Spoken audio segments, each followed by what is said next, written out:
a Santa Claus syndrome. Stop calling on him only when we need something, only when we're in trouble. Our good day should be praising the name of God. So when our bad days come, there won't be no rip in the fragment. We'll continue to praise the name of God. Regardless of what we're going through, we ought to still praise the name of Jesus. We ought to give God some praise. It's a lot of time to be quiet, but it's never time to be quiet in the church. Never be quiet when people are talking about the goodness of Jesus. Who knows who loves God? But the person that shows that love. I don't know how much you love God. I don't know how close of a sister, brother you are to me. If I don't ever hear you telling me or telling somebody that God is love, I love you because God I love you. There is some signs that we need to show. We always want God to show us some signs. God, show me where it is me. God, show me what I need to do. Why don't you show God how much you love him by telling the world that you serve a living Savior? First time, Isaiah talks about how the earth, heaven and earth. Then Peter, over in 2 Peter, chapter 3 somewhere, he also talks about how this earth is going to be destroyed, reserved for another day. So we understand this now, that this earth is not going to last. The judgment have to also come on the earth, because this is Satan's dwelling place. So he can't build a new kingdom on something that's already destructive. So right. Ain't no sense building up. Who want to build on a foundation that's already tore down? You want to rebuild a house on rubble that already sinking sand. That's quicksand. Who want to build a house on quicksand? No one. God want to rebuild or replenish this earth after it already doomed. It was doomed when Adam and Eve disobeyed God. So a new heaven. And we get to where John is on the island of Patmos. And it says on the Lord's Day. And I hear a lot of people saying, well, I don't care what day it is. Every day is the Lord's Day. Because the scripture tells me God created the heaven and earth. Each day he worked 6 days and 7 days he rest. So that tells me out of all the weeks I need to be about my business and God's business, working and doing what I need to do. But one day I will sit back and just rest. Come together with the people of God and worship in the beauty of his holiness. One day out of the week I can sit back and relax in the will of God, doing what it is that he wants me to do by assembling myself together with people that love him, appreciate him, and want to praise his holy name. One day out of the week I will say, look, this day is wholly about God and not about me. Not about who I am or what I got or what I have on or looking at what nobody else have on. I'm going in. If I to close my eyes and I'm going to worship God, I'm going to praise his name. I'm going to shout glory, hallelujah. I'm going to raise my hands. I'm going to say amen to everybody. He can bring me and rest. Then I'll be able to rest from all my worries, all my trials, and all my tribulations. I come in here to forget about everything. Focus on Jesus and praise his holy name. And then when I leave here, maybe what I came here worried about, I don't have to worry about it anymore, because I'm trusting God to work everything out. Trusting in God. We say it sounds good. I trust in God. We'll sing about anything, but we won't walk in nothing. Because the stuff we sing about, we don't believe it. Because we believe it, we'll be more joyful. We hate to see somebody singing and still frowning. How can you sing about the goodness of Jesus and not have a smile on your face? How you expect to bless me when you sit there singing like you mad at the whole world? Like you don't even believe nothing you are singing.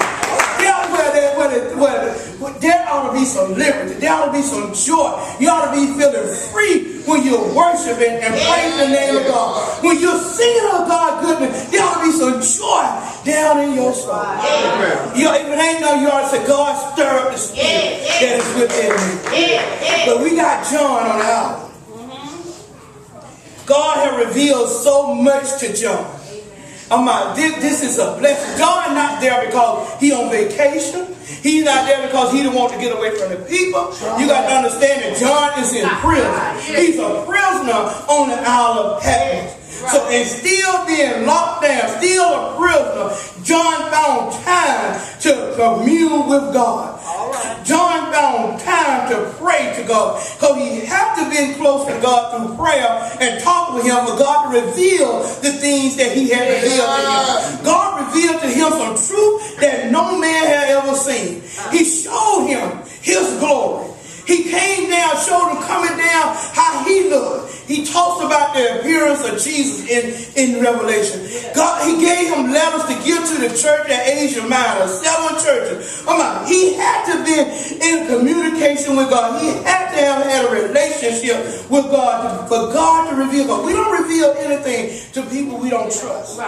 We don't call people and tell them all important stuff if we don't love them or we don't trust them to do us right. So God showed John some stuff because John was in his will. John was obedient even in prison. And when we get in trouble, we don't be in prison, but it's kind of like a prison of our trials and our tribulation. We ought to still keep a communication open to God. If we do it before we get caught up, it'll be easy to do it when we are caught up. It's more easy to praise somebody when you already know. So if you have a relationship with God, you come in here Sunday after Sunday, Tuesday after Tuesday, and the only time you talk to him is when you in here, then your relationship with God is broken. It's not complete. Because a complete relationship with God is that, Lord, no matter where I am or what I'm doing, I'll give you the glory. Lord, I'm sick and I can't say a word, but God, I can't offer up praise. Lord, I can't sing or I can't preach, but I can praise your holy name. I can say amen. I can say thank you. Because whatever it takes, though, I want a better relationship. I want to say when people say, my Father which art in heaven, they can see it in me. They can trust the fact that I know what I'm talking about. I can't quote scriptures. A lot of times I don't know what stuff is. But I do know that God loves me and I love him just as much as he loves me. He ain't never told me to memorize scripture. He told me to study his word. Because I found out that a lot of people that can memorize this and tell you that it's in Isaiah 62 and 18, that's all they know. But they don't ever know God. But they continue to show the people that they have the knowledge, but not the wisdom of God. John had the knowledge and the wisdom. Because God showed him. And all that he showed them the vows that are going to destroy the earth. He showed him the different things that are going to happen to earth. And then he showed him the throne of God coming down as a groom after his bride. And then here he showed him a new heaven and a new earth coming down. Thank you. New Jerusalem. Don't need nothing else. Everything is perfect. Everything is like going back to the beginning when God created this perfect earth. This is coming as a new heaven and a new earth. Satan have no hold on it. There'll be no temptation in this one. But this was going to be perfect. Adorned for his children that is obedient to his will. We always say, I trust, I love, but you gotta be obedient. Because how can you love somebody if you're not obedient to their will?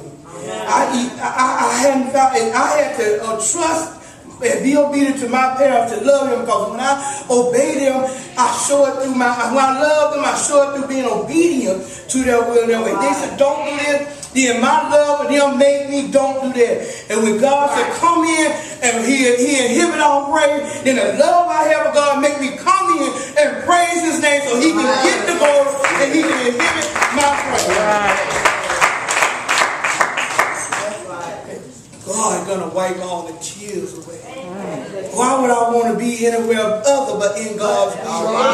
Don't have to worry. No, in this new heaven and earth, won't be no kind of sickness. No sickness whatsoever. I'm like the tears that God will wipe the tears away. God is going to be there walking and communing with them like he did in the beginning. I'm like, that is enough to make me want to gird up, put on my armor, and do what God has called me out to do. That make me want to be focused on Jesus, doing the thing that is pleasing to him. Just knowing that when the new heaven and earth, when I rise again, that I would know I will rise in the care of